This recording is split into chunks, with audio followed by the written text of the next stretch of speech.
Дечки, денеска имаме фан тайм. Забавно време, ке збориме за љубов. Ке дадам прво една дефиниција за љубов, многу бава од Хабард, дефиницијата за љубов и според неговата многу интересна за мене дефиниција за љубов, вика љубовта е интензитет на среќа упатена во дадена насока. Гледате колку убава дефиниција за љубов. Мислам, после ова, мислам дека треба да го затвориме предавањето, готово. Вика интензитет на среќа упатен во дадена насока. Затоа што среќен сум кога ве гледам, знаете дека ве сакам, така ли? Затоа што ако видиме некој кој што има интензитет на среќа упатен кон нас, кај си бе злато, бе, кај си бе шампионе, бе, кај си легендо. Тој интензитет на среќа кога ќе упатите кон некого, тој човек знае дека го сакате. И тоа е љубов. Ама ако имате некој човек, не ти упатил не среќа, ти упатува омраза, ти упратува што и да е, може ќе ти речете сакам, ама ја те сакам, тоа е мојот начин на сакање. Не ни треба таков начин на сакање, нели? Затоа што, гледате, ако се упати негативна енергија кон некој човек, а не викам дека тој долгорочно не го сака или длабоко во себе не го сака, во тој момент не го сака. Колку и да е, што и да кажеме, кога упатуваме негативна енергија кон некого, у тој момент не го сакам. Фала ви, дечки, ја ве сакам, знам дека и вие мене ме сакате, затоа сте тука, затоа што имам интензитет на среќа. Вашите коментари до мене упатуваат интензитет на среќа од вас до мене. Така да, во суштина, емоцијата, ако ја упатиме кон некого, имаме интензитет на среќа упатен кон него, тоа е љубов. Ке видите, некојаш ке дојдете во нечие друштво и имате некој човек кој што ке ви се израдува ептен и ке ви го покаже тоа дека ви се радува ептен, знаете дека ви сака. Не викам сексуално или било како, едноставно ви сака како човек, не? Затоа што е прифаќање, затоа што е одобрување, затоа што ви кажу имаш толку убави квалитети на кои што се радувам јас. Така да дефинитивно е љубовта интензитет на среќа која што е упатена во дадена насока. Така да е важно тоа да го имаме како убава дефиниција од Хабард. Сега ви прочитам денеска многу интересен текст, за мене многу интересен, од книгата Дианетика, повторно од Хабард, тоа е најпродавана книга за умот, и за дадени работи кои што се поврзани со умот, барем таков податок имам јас до сега. И зборувам во еден дел за љубовта. И вели вака: веројатно ниту една тема која го преокупира човекот не добила толку многу внимание колку темата љубов. Вистина е дека таму каде што има најголемо несогласување има најмалку разбирање. И таму каде што фактите се најмалку точни, таму ќе најдете и најголеми расправи. И така е тоа и со љубовта. Несомнено, љубовта уништила повеќе животи отколку војната и создала повеќе среќа отколку сите соништа за рајот. Вау, интересно. И сега вели вака: откриено е дека меѓу мажот и жената постојат три вида на љубов. За ова денеска ќе зборам, затоа што е интересно. Вика, откриено е дека меѓу мажот и жената постојат три вида на љубов. Првиот е опфатен во законот на афинитетот и тоа е приврзаноста со која човештвото го држи самото човештво. Афинитет.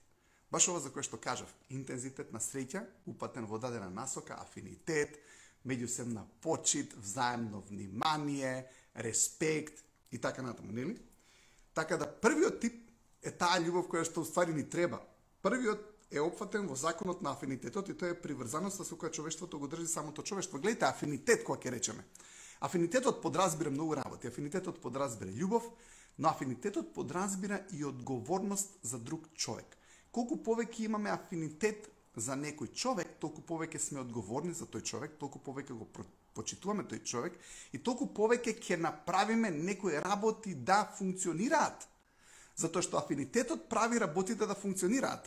Не афинитетот, што би се рекло љутина, омраза, што и да е негативните емоции, огорченост, тој не афинитет прави работите да не функционираат. Фактички, едноставно, во нас има енергија која што прави некои нешта да не функционираат. Едноставно, ќе се доближите до таа енергија, бум, нештата се кршат. Така ли? Океј, значи првото вика, првиот е опфатен во законот на афинитетот и тоа е приврзаноста со која човештвото го држи самото човештво. Вториот вид е сексуално одбирање и тоа е вистински магнетизам меѓу партнерите. Сега. Да, тоа е таа сексуална љубов. Ке видите многу често денеска луѓето ја побркуваат таа сексуална љубов и привлечност со вистинска љубов, затоа што некогаш тие телесни емоции ти изгледаат како да е љубов, не? Ама некоја привлечност, некој магнетизам, некој те врзал. Ама со што те врзал? Те врзал преку неговото тело, те врзал преку вибрациите на телото. Нешто телото на човеков сака од тие вибрации од другата страна. Може би е изгледот на телото, може што и да е, ќе видиш дека човеков уствари немаат ништо заедничко. Може би таа особа нема што муабет да прават, нема теми, ама приврзани се сексуално. Ме разбирате? Тоа е тој втор тип на љубов кој што ќе видите уствари, кој видите не трае многу. Нели колку може тоа да трае. Човекот и тоа нешто ќе го изгустира, ќе се засети после што муабет ќе прават. Нема што муа да се прави после тоа, затоа што гледате тоа е само магнетизмот помеѓу телата, ама луѓето мислат дека тука станува збор исто така за љубов и станува збор за збунка на еден тип, но е на некој начин поврзаност, не? Сега, третиот тип на љубов за кој што денеска ќе зборам, вели вака. Сега, третиот е компулзивната љубов. Зборот компулзија значи принуда. Значи да сте принудени да бидете со некого, како нешто да ве тера, внатрешна сила. Компулзија значи принудност некоја. Така, има човекот компулзија да биде со некој. Не ја разбира таа компулзија. Не знае зошто е таа компулзија, но е принуда, не е разумна таа принуда, ме разбирате? Тоа е поврзано с принуда за нешто там, не е ни по твоја волност, дека е, уствари, не мислиш дека е по твоја волност, се чувствуваш дека си поврзан со некој, ама гледате што се случува во таа трети тип на љубов. Вика, третиот е компулзивна љубов, у наводници е ставена љубов, која е диктирано од нешто неразумно како што е аберација. Се зборот аберација значи неразумно однесување. Потекнува од латински збор аберare, што значи да скршнеш од права линија. Фактички овдека аберација зборот потекнува од оптиката и кога фактички снопот на светлост поминува низ дадено стакло, тоа аберира, тоест скршнува под даден агол, не продолжува под истиот агол која куди собствената светлина во стаклото, туку аберира. И тука се искористува во диенетиката зборот аберација значи да скршнеш од разумно однесување или од разумна мисла. Значи, вели, компулзивната љубов е диктирана од нешто неразумно, како што е аберацијата, односно неразумност, кој што потекнува од минати болки, од минати трауми. Сега ќе го објаснам ова. Значи, нашиот реактивен ум или подсвесен ум содржи трауми од минатото. Таткото ја карал девојката, таткото ја тепал девојката, таткото ја забранувал на девојкава да излага, таткото ја контролира на негативен начин. Сега, тие снимки се снимаат во нашиот ум и тие се таму како меморија. И одеднаш ќе видите дека девојкава се фатила со многу сличен дечко кој што наликува на нејзиниот татко по однесувањето. Може и по физиономијата. Затоа што гледате, тој реактивен ум, реактивниот ум трага, ќе најде нешто за да ја направи бељата и ќе се поврзе со некој кој што ја подсетува на нејзиниот татко. Сега, $1.000.000 прашањето е зошто? Ќе збориме и за тоа во овој лайф. Но сакам прво да објаснам. Или, например, дечково се карал цело време со мајката. Мајката ја сакал и ја мразел. Ја сакал и ја мразел. Значи, многу се сакале, але како мајкава што знаела да му ги извади живците и едноставно да го изнервира никој. И он, ете го случајно наводници, затоа што реактивниот ум го направил тој избор, ќе се поврзе со жената која што ги има истите така долги прсти како неговата мајка. Истиот лак за ногти, така женствено делувала, така штикли носела, па едноставно може би, не знам, мајката штак, со штиклива така одела и он самиот звук на штиклива на женава го потсеќа на нешто убаво, ама у исто време и на нешто негативно. И он одеднаш е фасциниран од таа девојка само затоа што начинот на одење го потсеќа на нешто кое што фактички го потсеќа на неговата на мајка, ама жена му не е мајкава, ме разбирате? Може би мајка му носела Чарли парфем. Знаете Чарли? Чарли беше многу популарен парфем. Порано, овдека се веројатно многу помлади да сватат дека Чарли беше парфемот на можеби на нашите мајки. И ке открие некоја девојка која што има некој парфем кој што него му мириса на Чарли. Ме разбирате?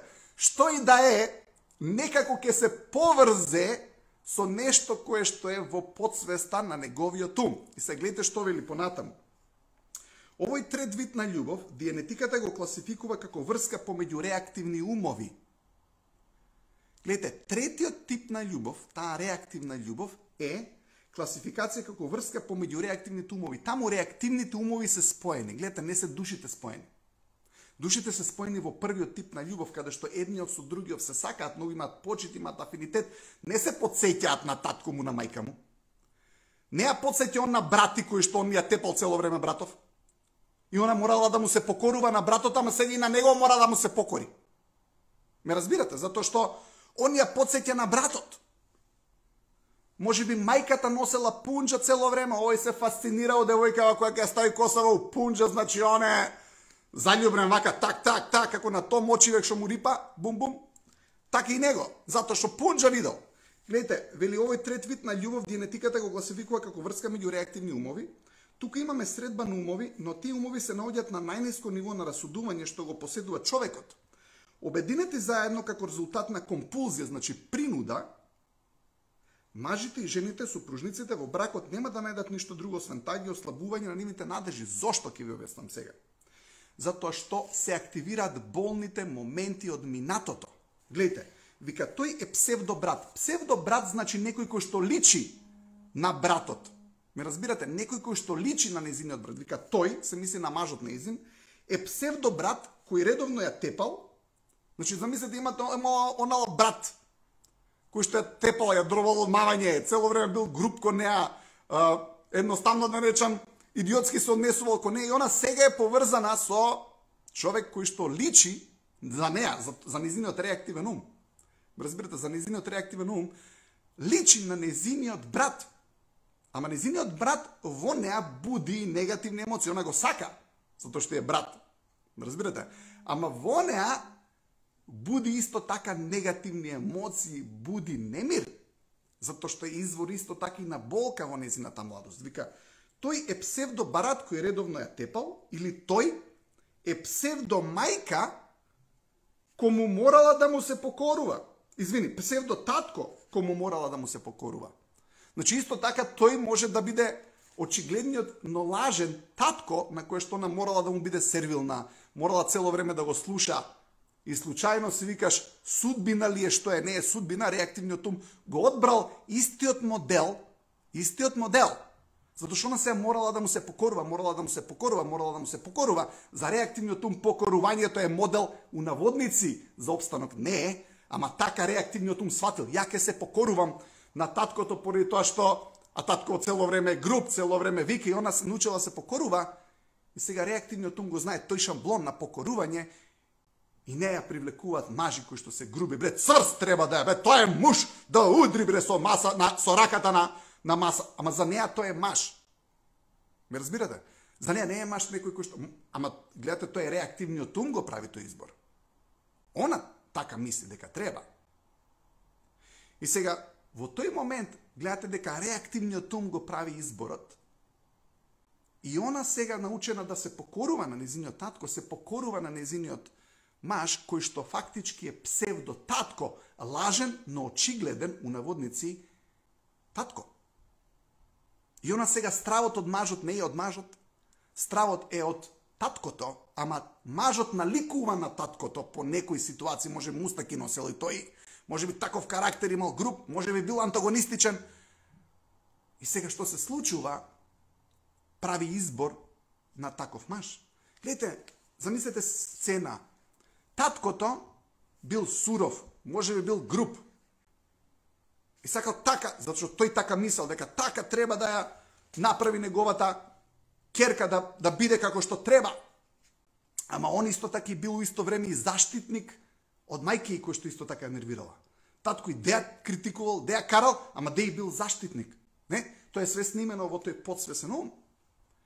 И сега она кога ќе го види тој маж кој што е така доминантен, силен, си вика, еве ми ја заштитата мене у животот, затоа што она сега според нејзиниот шаблон на реактивниот ум си вика, ја за да обстанам морам да имам некој кој што ќе ме заштитува. Не е точно. Она си е својата заштита и она си е својот обстанок. Преди се, не да зависи за обстанокот од мажот. Кога некој сака да зависи од обстанокот на мажот, гледате, многу често имаме поврзување со даден тип на реактивна врска. Затоа што прво и основно човекот треба да свати дека сам ќе обстане. Истото може да се случи со детево. Детево мајката му била заштита. Затоа што кога и да западнел од неволја, мајката била таа која што ќе го заштитила. И мајката ќе му свикала на таткото. Мајката била таква, синко мој, она синот бре бил нејзин син. Он бил нејзин миленик. И овој ќе направил беља татко ќе му свика, мајкава ќе се појави тука. Абе, немој ти син ми, абе ти знаеш ли бе, он е принц, он е ваков, он е онаков, он е... И овој се свика, гледај, мајка ми е обстанок. А западна му невалја доаѓа мајка ми. Не знам, што се случува на родителска, го карат, мајкава се појавува. Немојте вие така да зборите за син ми. Абе, она ќе ги построи на родителска сите. Што е ова? Што му правите на него? Мајкава е заштитник сега. Супер. Детево сега си вика, аха, во реактивниот ум тоа е снимано, си вика, направам беља, ми треба некој кој што ќе ме заштити, зашто ова е добро. Гледај како успевам ваку у животов ја, беби ќе си правам. Мајкава ќе дојде ќе ме заштити. Поминува 20-30 години. Чудно ли чудо, случајно, детево кој што не е веќе дете, одбира таква жена, која што е тука за да го заштити од другарите, од шефот.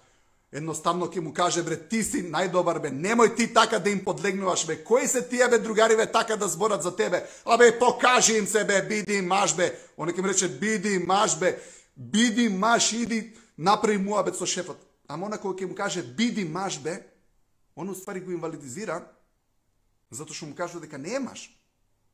Он не е маж без неа, сега. Ме разбирате? Се надам дека не едам прекомплицирано, малку интересно, затоа што е поврзано со снимките на умот и се збораме у минато, збораме у сегашно време во ситуацијата, но се надевам дека ме пратите, не? Драги мои, затоа што гледате сега он е научен на еден шаблон каде што мајката е заштитник, каде што мајката е таа која што ќе му ги реши сите проблеми, каде што он кога е неодговорен мајкава ќе се најде тука. О, супер, он си го сватил сега шаблонот. Он тоа е филмот. И тап ќе си најде жена која што цел живот ќе му ги прави работите за него. Он ќе биде покорен на неа, да се разберем. Он е доминантната. Он е таму царица. Но, у суштина, он не е покорен на неа. Он е покорен на мајка му. Ама и кога ќе се кара со неа, не се кара со неа. Он се кара со мајката. Ме разбирате? Гледате, у суштина станува збор за болка од минатото. За работи од минатото кои што се активираат сега. Колку интересно. Ме разбирате? Гледате, ќе кажам наједноставен пример. Порано, мајка ми и татко ми многу бав брак има. И мајка ми многу го сакаше татко ми и татко ми многу ја сакаше мајка ми. Татко ми знаеше да биде некојаш така се развика. Мајка ми секојаш звоне, бре, звоне, ама звоне, ова, она. 2-3 дена не прат муабет. Океј, не прат муабет 2-3 дена. Ама мајка ми тажна, татко ми држи љутина. Мајка ми тажна, а ја, мамин син. Ја сега 10-11 години сум имал. И сега што се случува? Мајка ми професорка по клавир во музичка, ја чекам да дојде од музичко, ја држам за рака, јас сум и принцот на белиот конј, јас сум тој кој што ќе направа мајка ми да биде среќна затоа што татко ми не ја прави. Ја љут на татко ми, мамо, јас ја држам за рака, јас си давам убави емоции, јас сум со неа цело време, ама сега мојот реактивен ум снима све. Ама тој реактивен ум све е испомешано, тоа е бучкуруш направено све во тој реактивен ум. И сега гледате што има снимано во мојот реактивен ум. Чувство на некоја тага во стомакот. Ме разбирате? Некое чувство на тага, да не се разведа татко ми мајка ми. Тие далеко од разведување, ама на 11 години што ќе ти дојде? Чувство на некое неубаво чувство во стомакот, на некој вриеш. Неубаво чувство. Но, се тоа неубаво чувство е поврзана па со мојата љубов на мајка ми. Сега имате неубаво чувство у стомакот, љубов кон мајка ми, Ме разбирате, љубов кон мајка ми, ја ќе ја направам неа срекна, ја ќе ја направам неа срекна. И се тоа све е снимено во реактивниот ум. 11 години. После тоа, нели, кога почнав јас да се забавувам, кога пораснав, кога имав девојки, имав еден период во мојот живот кога ме фасцинираат тажни жени. Значи, да имаше 4 девојки пред мене, од кои што 3 ке беа срекни, една да беше тажна, јас се заљубов у неа. И гледате, мојот реактивен ум ми викаше тоа е љубов. Зошто? Имав го тоа пак такво чувство у стомакот. Некој вриеш поврзано со љубов, а? Ви текнува. Свикам, харизматична е ова, тажнава. Харизматична е. И секојаш сакав да помогнам. Колку потажна беше, поише ќе се заљубив у неа. И ќе направив срекна и ќе ја раскинев. Гледате, тоа беше диктат од реактивниот ум. Не беше љубов. Тоа беше избор. Нагледате во мојот реактивен ум. Љубов еднакво на мама, еднакво на Бог, еднакво на вриеш у стомакот. Некој чувство у стомакот гадно, ама ти мислиш пеперутки, некој вриеш, имаш у стомакот, нешто ти се случува, некоја болка. Болка која она нема ти се јави. 3 дена нема болка имаш. Но тоа у реактивниот ум е се испомешан.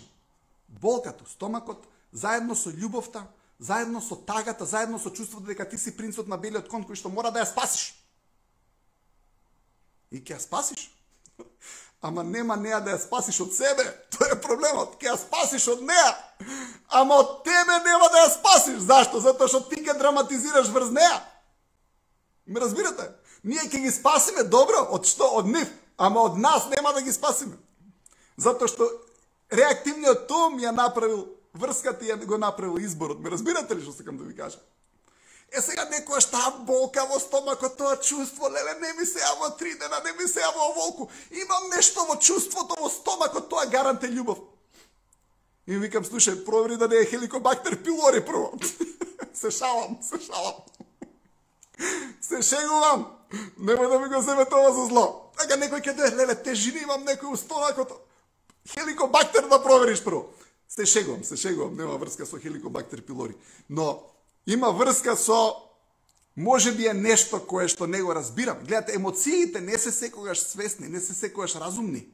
Имате емоции кои што не се секогаш свесни. Но разумот е секогаш свесен. Ме разбирате што сакам да кажам? Гледате, разумот е свесна работа. Емоциите не се секогаш свесна работа. Емоциите, ете тоа е. Нешто ми врија. Викаат пеперутки у стомакот, пазите да не поминат во ларви во црниот дроб. Но како и да е, имаш некој осет, нешто врие, некое чувство и се викаш, што ли ке да е ова? Некојаш мислиме дека е љубов тоа. Може би е болката, тагата на загубата, се викаш, еј, подсвесно. Може би ќе ја снема играта на реактивниот ум, кој што сака да драматизира.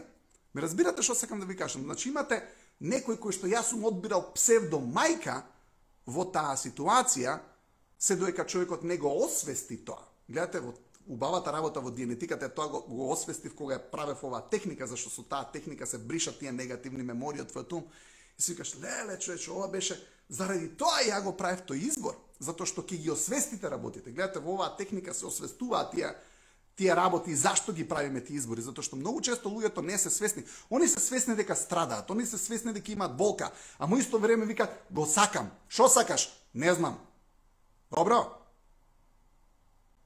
Океј. Некогаш не можем да го разбереме тоа, затоа што некогаш, како што кажав, љубовта е поврзуваме со кој знае што. Сега во овој момент сакам да ви прочитам уште еден цитат од Хабард Преубав, за да идам у подобро објаснување. Вели вака. Хабард прави разлика помеѓу восхит и љубов. И он кажува восхитта е над љубовта. И сега тој прв тип на љубов за кој што зборував, у суштина е базиран на восхит. И вели вака, восхитување, да се восхитуваш на нечие постоење, да најдеш интерес, пријатен интерес или пријатна возбуда во самиот живот, неговото движење и акција, да си способен да ја почитуваш и да се воодушевуваш на живоста на некое нешто, наместо да ја затвориш во кафес таа живост за да ја поседуваш. Гледате, восхита е се... Сакаме да го видиме човекот слободен. Восхита е вау. Живоста на овој човек е едноставно преубава, ја сакам. Ме разбирате? Е сега, ама другиот тип на љубов, леле го сакам, сакаш да го видиш заробен. Сакаш да е до тебе, за да ти избега. За не некој друг му се восхити или она да не се восхити на некој друг. И сега, љубовта ние ја сведуваме на ке те заробам. Затоа што кажува, вика, тоа е разликата меѓу љубовта и восхитувањето. Едно нешто кое го сакаме треба да биде фатено во стапица и затворено во кафес. За љубов збори. Додека на она нешто на кое му се восхитуваме, сакаме да го видиме слободно. Гледате, восхита е слобода ти давам. Љубовта е дојди до мене за да не ти изгубам, за да не се пушташ на некоја друга или некој друг да не ти се восхитува на тебе, седи тука до мене, ќе те држам на ланец, затоа што сакам да знам кај си. Гледате, љубовта, те сакам. Ама не ми го прави ова, зашто те сакам? Леле, од љубов ја тепа, од љубов ја шпионира, од љубов цело време и се тресе, страфим од љубов. Еми, тоа ли е љубов? Ајде се кренеме на восхит. Восхит значи да го видиме слободен. Сте виделе на почетокот на врските колку има восхит. Сакаш да го видиш слободен. Ме разбирате, сакаш да го видиш вау. Како да е божество, не ćeš ни да го допреш. Тоа е восхит, сакате слободен да го видите. Ама после кога ќе ставе не ваше нештото, твое, мора у кафес да е. До тебе, цело време, за не ти избега. Знаеш, затоа што гледате, тоа е љубов. Восхита е слобода. Љубовта е голем изговор. Голем изговор. Гледате, можете и љубовта да ја дефинирате како восхит. Ајде така да кажеме, вистинската љубов е восхит. Ама оваа негативната, реактивната љубов е кавга, болка, омраза, љубоморење, шпионирање, што и да е. Бум! Морам да те држам до мене. Нели? Така да разликата е, у првата љубов, таа која што ја спомнав за афинитет, е фактички восхит базирана на почит, затоа што восхита подразбира почит кон некој друг. Реактивната љубов нема почит, луѓе, затоа што очи ќе се извадат, ќе се испотепат, секој ден се караат, секој ден се псујат. Он е татко му кој што е псујал мајка му, она е мајката која што очите му ги вадела на таткото, четворица се укавга, он го драматизира својот татко, он ја драматизира својата мајка. А он, умеѓу време, е незиниот псевдо татко, па сега видите компликацијата на целата ситуација. Знам дека малку не сум разбирлив во овој лајв, ама погледнете го неколку пати, знам дека има многу термини. Гледате, вика, тој е псевдобрат. Псевдобрат, реговме дека е лажен, но очигледен, ја подсеќа на брати. Тој е псевдобрат за мужот збори, кој редовно ја тепал, или тој е псевдотатко, кому морал да му се покорува. Слушате го, вика, тој би можел да биде дури псевдомајка, која постојано и викала, на која таа морала да ја успокојува. И се кажува многу други работи како можеме да бидеме. Вика, глеј, пред да стапат во брак, единственото што го чувствувате дека компулзија дека мора да бидат заедно. Чувството дека двајцата треба да бидат крајно љубезни еден кон друг. А потоа се склучува бракот и се повеќе и повеќе се чувствува рестимулацијата на некоја стара болка. Рестимулација значи реактивација од минатото на некоја болка, ова што го зборев. Брат ја тепал и сега она е поврзана со некој човек кој што ја посеќа на брат, тој ги рестимулира или ги реактивира болките кои што братот ти ги надел на неа, затоа што он ја подсеќа на братот. Вика, потоа се вклучува бракот и се повеќе и повеќе се чувствува рестимулацијата на некоја стара болка, се додека на крајот не се разболат и животот кој е сега можеби усложнет поради присуство на несреќни деца, представува една несреќна урнатина. И сега он кажува дека дури и таков тип на љубов може да се опорави. Ме разбирате? Кажува дека не мора да се разведат, но можеби треба да си ги исчистат реактивните умови за он да не ја подсеќа на братот и она да не го подсеќа на мајката. И тогаш да видите како бракот функционира. Е сега, кажува дека подароци дадени без причина и над можностите за трошење. Замислете, има некој маж кој што цело време купува нешто, вика, подароците дадени без причина и над можностите за трошење. Како и само жртвувањето, кое некогаш изгледало толку благородна, го сочинуваат одоброволувањето. Гледате сега, он мора да ја одоброволи неа. Леле, само да не му избега жената. И купува куќи, и купува подареци, и купува диаманти, за кои што нема пари. Он мора да ја одоброволи, да биде таму со него, затоа што за неговиот реактивен она значи нешто. Кој знае што значи? Ама човеков пропаѓа. Ама на неа ќе однесе, бре, кај све неа носи на кој одмори. Ма плаќа хотели, ама уствари од доброволување, луѓе. Ме разбирате? Све ќе продае само за да ја успокои неа. Кој знае што му се моту глава? Каква прича и каква драма се случува? Така. Вика, гледате, одоброволувањето е апатичен напор, опасниот извор на болка да се држи подалеку од себе си. Гледате, само не ми викај. Злато, све ќе те пратам на одмори, само да не ми се најутиш. Само да не почнеш да ми викаш. Само да не почнеш да ми се дереш. Само да не ме оставиш. Затоа што гледате, он си вика, ако тоа не го правам, она ќе ме остави. Вау, која љубов е тоа, се замислите? Која болка е тоа? Кој стрес е тоа? Кој страф е тоа? Ме разбирате?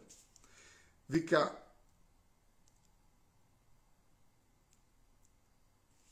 окей. Гледайте сега за жената, вика. Жената која прави невнимателни груби грешки пред гостите. Сте видели тоа? И со тоа случајно ја издела вистината за омилената ловачка приказна на својот маж. Жената која заборава на малите услуги што тој ги побарал од неа. Жената која што со логична игла ненадејно го прободува во подрачјено на неговите надежи. Тоа се жени кои живеат со партнери кои тие мора да ги одоброволуваат. Гледате, она не му се спротивставува. Ама случајно ќе излезе од уста пред сите гости како он нешто направил, ќе пропадне у земја од срам. Ово има надежи, има цели, има што и да е ова со логична игра. Слушај, ти не си баш тој тип на маж, како што се мислиш, затоа што ти не си таков маж што може тоа да го направи. Бум, ќе го издише како балон. Ама не, она не му се спротивставува отворено.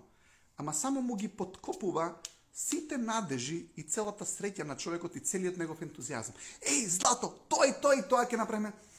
Да, мили, ти кажа, така и неколку прати претходно видов што направи, да се спуштиме на земја. Ки издише мажот. Гледате, и она го држи туку контрола. Го држи у контрола. Ама мора да биде со него. Зашо и она не е некој тип на заштита, кој знае која. Може да се вика, без овој човек, па ја не може да обстанам. Не може да живеам. Како? Па он ќе ме финансира, он ќе носи све тука. Она мисли дека ништо не може без него да обстане. Она мора да го успокојува, мора да го одоброволува, мора да е тука за неа. А она е под него. Ама да се разбереме, не е дека она е свечката за мирисање. Ке фрли малку змиско отровче у неговите надежи и у неговите акции, ке го спушти на земја, ке го исконтролира. Да е тука све под контрол. Не со груби емоции. Скриено. Штак. И после си викаш, окей, каде е тука љубовта, да? Гледате, тешко е, затоа што она што се случува, се активира болка. Он е за неа опасност, а му исто време она мисли дека мора да е со неа. Гледате, он ја подсеќа на некој кој што ја супресирал, кој што ја инвалидизирал, кој што ја потиснувал, на некој енергетски вампир ја подсеќал од незиното минато. Ама он не е тој човек. Гледате, ама ја подсеќа на тој човек. И она може би го подсетува него на кој знае кој од неговото минато кој што било изворна болка. И сега си се одоброволуваат и двајцата. Си прават мајагери и клизечи стартови еден на друг цел ден. Све нешто случајно заборавиле, све нешто им се испуштило, па ја не го мислев тоа така, ама како не го мислеше, ти знаеш дека тоа ме боли, зашто цело време го кажуваш, дебре тебе све нешто те боли, де каков слабич си. Дај бе, биди малку маж, биди муж малку.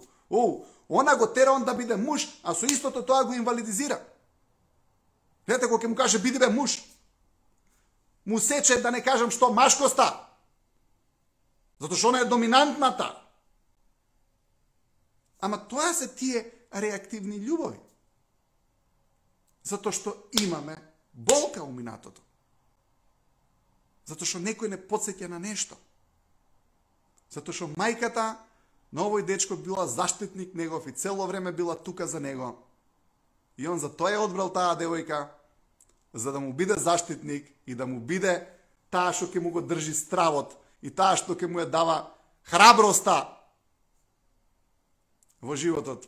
Ама не, во ист момент го подсеќа на мајка му и ќе влезе во истиот шаблон. Во истиот шаблон, затоа што мајка му викала дај бе биди маш малку бе, дај бе опасули се, дај бе машкост сакам од тебе бе, машкост. Што му кажувала со тоа? Не е маш. Не разбирате. Ама, гледате, реактивниот ум е глупав ум. Дај Боже да го неам.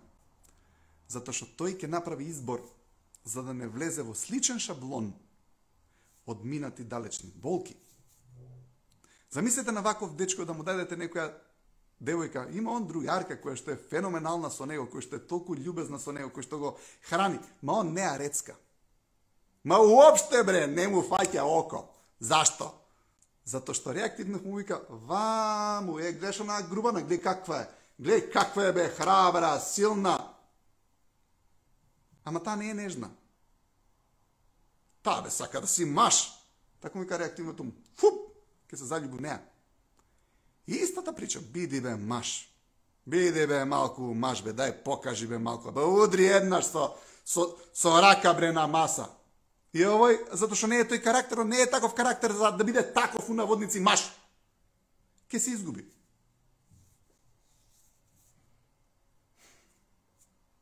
Не може да биде он у таа врска. Ама, гледате, и они враќа на неа. Да се разбераме. Ја нервира. Затоа што не е маш според незините стандарди. И не ја нервира. О, си има тигра, сега топси се еден со друг поврзани, како лонче на капаче. Драма прва лига. Така. Сега, често пати се случуваат овие работи, за жал. Можда е да се ослободиме од тоа. Гледате, кога ќе го избришеме реактивниот ум, и тоа е техниката фактички во оваа книга, кога избришеме реактивниот ум, доаѓа исто така многу разумот, затоа што во некоја ситуација, гледате, емоциите, имаме емоции кои што се убави, а имаме емоции кои што не се разумни. Разумот е разумен. Емоциите не се разумни сите. Да се разбереме. И некојаш човекот има фасцинантност, фасциниране од нешто. Ке издишат емоциите, ке се вклучи разумот, се вика, еј, кај гледам? Во некој ситуација, така ли? Но како и да е, разумот е разум. И ајде да се вратам на првата врска, затоа што таа е таа која што сакаме да ја потенцираме и да ја нагласиме восхит. Интензитет на среќа, афинитет. Зашто гледате, у тие реактивни врски афинитетот ќе го снема, затоа што е поврзано со болка, поврзано е со љутина, поврзано е со иритираност.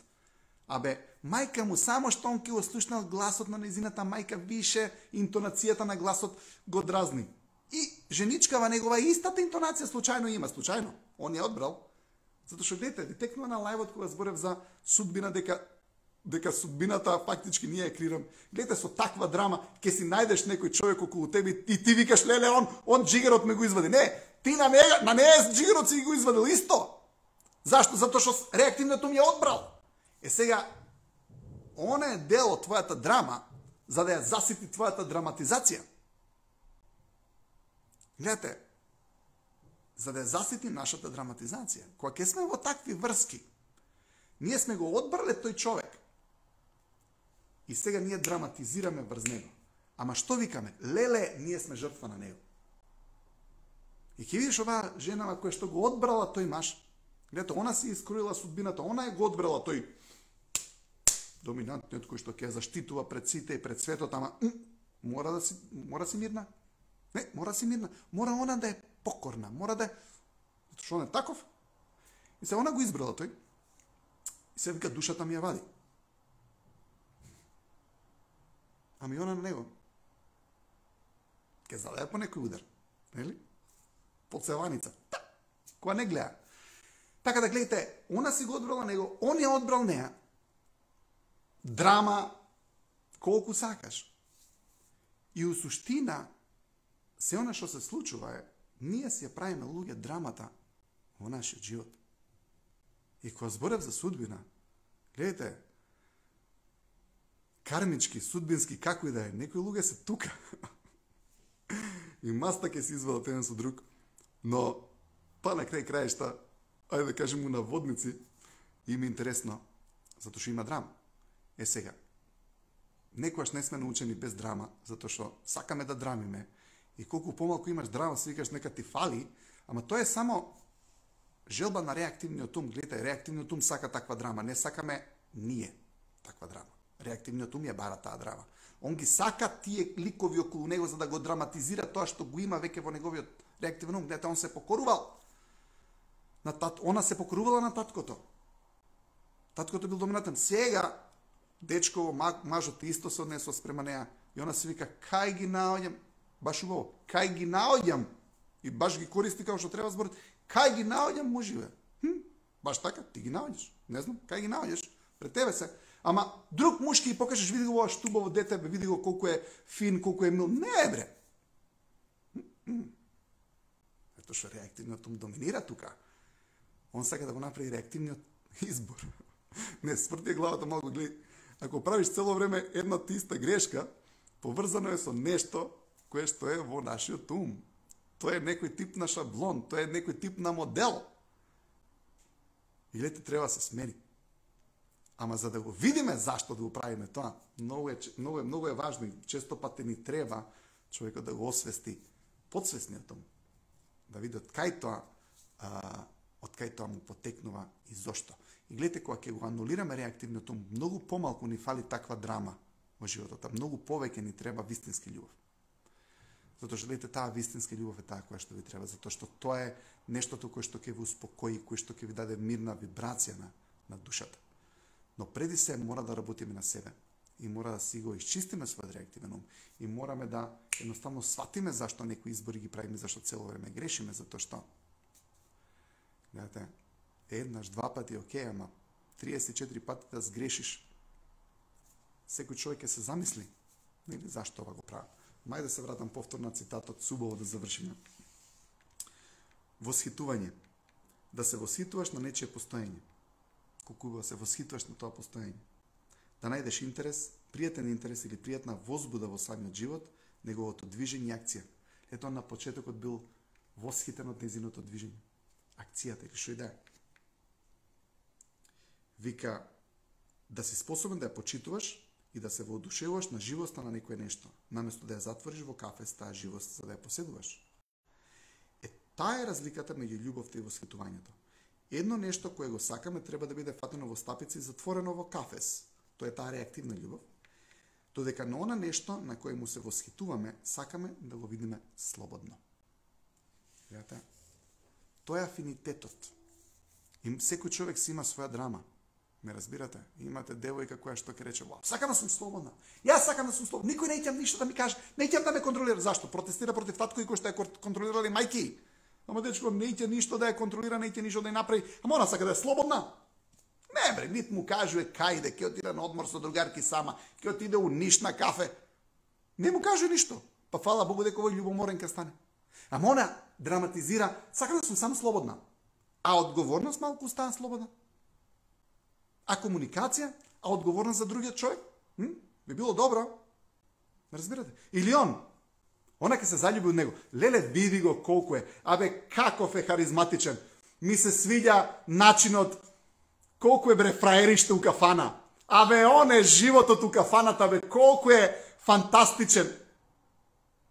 Затоа што знае да направи виц, затоа што е шармантен. Абе, ме сме! Ме сме! Да, те смее, да. Леле, колку ме сме. Абе, таков е шармантен. Абе, он ја прави целата журка у кафаната, со сите другари. Аха, ке се фатат, може би ке се земат. Дечкове, пак у кафана. Само што се на неја и смета. Ама ти нели тоа го сакаше? Ама го сакав, ама не сега. Ама ти за тоа ли се заљуби у него? Да. И? Ама па у кафана цело време. Па толку му се восхитуваше на тоа нешто. Некојаш сме чудни. Се восхитува зашто е у кафана по цел ден, затоа што е интересно кога е она сингл и кога е сам и кога му е другарка, ќе се заљуби у него, ќе му стане жена, он е па у кафана цел ден. И смета. Луѓе, некојаш треба да знаеме што ни одговара, што не ни одговара. Треба да видиме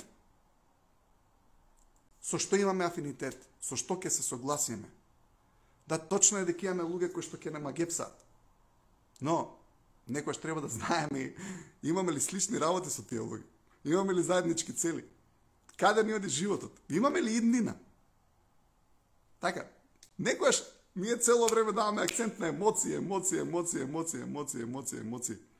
Еј, ама во еден момент треба исто така и да размислиме. И да видиме со разумот, долгорочно, каде не води тој пат. На тој начин се прават, мислам, добри избори. Но како и да е, секојаш можеме да подобриме се. Секојаш можеме да подобриме се. Ако работиме на себе. Разбирате? Секојаш можеме да подобриме нешто. Ако и двајцата, да речам, работат на себе. И многу ми е чест и многу ми е кејф кога работам со двајца луѓе, сопруги, сопруга. И имаме многу убави приказни за успехот, затоа што стварно работејќи со луѓето, неколку бракови се вратени на права основа и на стабилни нозе, да знаете. Имавме баш неодамна споделено една такава приказна за успехот на Facebook и на Instagram. Така да, неколку пати се случило, не ретко, фактички кога работам со двајцата партнери, голема е веројатноста бракот да остане, затоа што и двајцата сваќаат каде грешат, и двајцата сакаат да се коригираат, и двајцата сакаат да направат нештото да функционира. Но мора да се волни луѓето да работат на себе. И тоа е целата работа. Гледате, ако ние сме се вовеле у кашата, ние сме единствените некои кои што ќе се одглавиме од нашата каша со нашиот ум. Ви благодарам, дечки, што бевте со мене. Се гледаме повторно во петок. Имаме убава тема. Во петок темата ќе биде или што е душа. Интересна тема. Што е душа? Не знам сте размислувале. Или пак таа тема ќе оставиме за понеделник, а у петок сакам да зборувам за нешто друго. Но, како и да е, се надевам дека дечки, љубов и интензитет на среќа упатена во дадена насока. Упатете им интензитет на среќа на луѓето околу вас. Значи, најдете ги луѓето околу вас без разлика. И што не ви се сакат во овој момент, и што едноставно ве провоцирале. Вратете ја енергијата кон нив. Чекайте, ќе ви прочитам уште едно нешто за крај. Мислам дека е убаво во овој момент да го прочитам и овој дел. Од Хабард се вика што е големина. И мислам дека ќе ви дојде многу убаво. Имам уште кратко. Ја у 9:30 имам клиент. Дечки, да знаете дека можете да ми се јавите и можеме да работиме за да ги коригираме некои нешта. И самите приказни за успех покажуваат дека успеваме. Така да немојте да се спречувате да ми се јавите ми се слободно. Сега само да најдам еден текст кој што е преубав, сум го читал. Но сакам да го прочитам повторно како еден убава завршница на овој лайф. Ке рипам. Овој текст од Хабард се вика што е големина. И вели вака. Најтешката задача која што човек може да има е да продолжи да ги сака своите пријатели, своите блиски, своите пријатели, наспроти сите причини зашто не треба. Вика, најтешката задача која што човек има е да продолжи да ги сака своите пријатели, наспроти сите причини зашто не треба. Под пријатели се подразбери маж и жена, се разберем. И вистински знак на здраворазумност и големина е да продолжи да се сака. За оној кој што може да го постигне ова, постои изобилство од надеж. За оној кој што не може, постои само тага, омраз и очај. А ова не се нештата од кои што се сочинети големината или здраворазумноста или среќата. Главната стапица е да се подлегне на поканата да се мрази. Вистински големиот човек едноставно одбива да се промени кога врз него ќе се направат лоши акции. И вистински големиот човек ги сака своите блиски, своите пријатели, затоа што ги разбира. Вели вака, вистинската лекција е да се научи да се сака. Оној кој што сака да оди неповреден низ неговиот живот, мора да научи низ неговите денови, низ неговиот живот, преведувам. Оној кој што сака да оди неповреден низ неговите денови, мора да го научи ова. Никогаш не го користете она кој што ве направено вам како база за омраза. Никогаш не посакувате одмазда. Потребна е вистинска јачина да се сака човекот и да се сака наспроти сите покани да се направи спротивното. Наспроти сите провокации, сите причини зашто не треба. Слушайте го ова. Среќата и големината обстојуваат само во отсуство на омраза.